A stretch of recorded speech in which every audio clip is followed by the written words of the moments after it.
And that's why I started up in the first place, was I love pizza. I absolutely love pizza.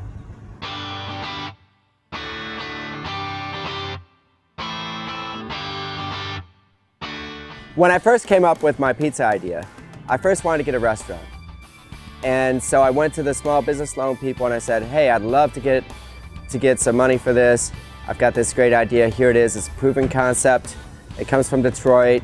It's the #1 pizza in the world, according to Pizza Expo International and things like that. And they said, well, we don't loan money for restaurants. My wife said, well, listen, you have a home equity line of 10 grand, you have a credit card, 9 grand. Why don't you max those out? That'll give you $19,000 of seed money. Fire away, see what you can do. And one day my boy was in a tidal pool. He was having a great time, he was smiling. And my wife took a couple photos and we said, well, there we go. There's our logo. That boy's smiling. Detroit pizza has a few things that are different about it from any other pizza. And in Detroit, we don't even know that it's Detroit pizza. We only know it as pizza. And so when Detroiters leave, that's when we figure out finally, wow, we're missing something great outside of Detroit. My customers are the best, most devoted customers ever. God, I love these guys. I mean, they'll show up in the rain, the snow, the hail. They'll tell me if they want a special slice, and they'll know that I'll take care of them and get it for them. Hey, hi, man. Cheers. Yes, sir. They know what I know, that this pizza is special, and that I will do anything to make sure that every single slice that goes out stays special. That's so good. It works. But one of the interesting things about food trucks compared to restaurants is that the owner is normally in it. The guy that created the food in the first place, that had the idea, he's there or she's there. This is Mike with Klausie's. It's the owner. They're there every day. So you're going to see whoever created this pizza, whoever came up with this idea. You're going to actually probably be fed by them. That was with us, soda, correct? Yeah. You got it. Yeah. Detroit pizza is only located in Detroit, or at least up until very recently. Detroit pizza has on it first a nice crispy crust on the bottom, and it has to be golden brown with a little bit of a crunch, and it has to be greasy. And the way it's greasy and crispy on the bottom is it has to be made in steel pans, square. The steel pans that we use are over 45 years old. They come from a long line of pizza making. Apparently, they are auto parts trays from auto plants in Detroit.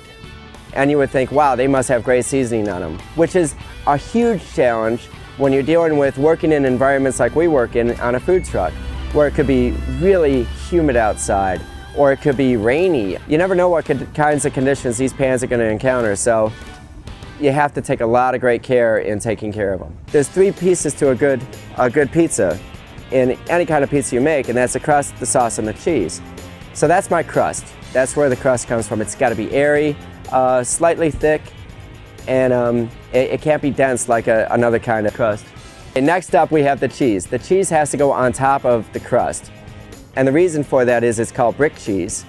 It has a very high butterfat content and a light, slightly munstery taste to it. And that cheese has to go on top so that the butterfat gets down into the cheese and into the crust, and so that you form a nice cheese crust on the edge, nice brown crust. There we go. I'm getting a good spread on it because I want to have every bite. Given the fact that I'm selling it by the slice, I have to make sure that every slice has a little of everything on it. And then on top comes the sauce. And since we've already done this nice thick crust, a nice thick amount of cheese, over 1 pound of cheese per pie, we also have to put a nice amount of sauce on it. And I keep it a 1/4 inch away from the edge because the sauce will destroy the season on the pan, the acid run. So there it goes, it's ready to go in. Now 2 minutes later, it'll come out nice fresh hot, and we can turn into any of our slices. The quality will be in the crunch. So let's see how it comes out.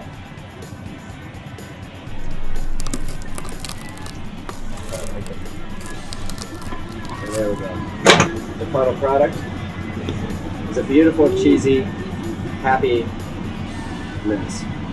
Wow. Look at that. That's what this is all about anyway. Food trucks are just rolling dreams. You know, you don't have a lot of money, but you have this idea and you think you can do it. Why not give it a shot? I'd recommend it to any of the restaurants that want to start up. to first try a food truck. See if their concept works and see if they've got the passion to keep going.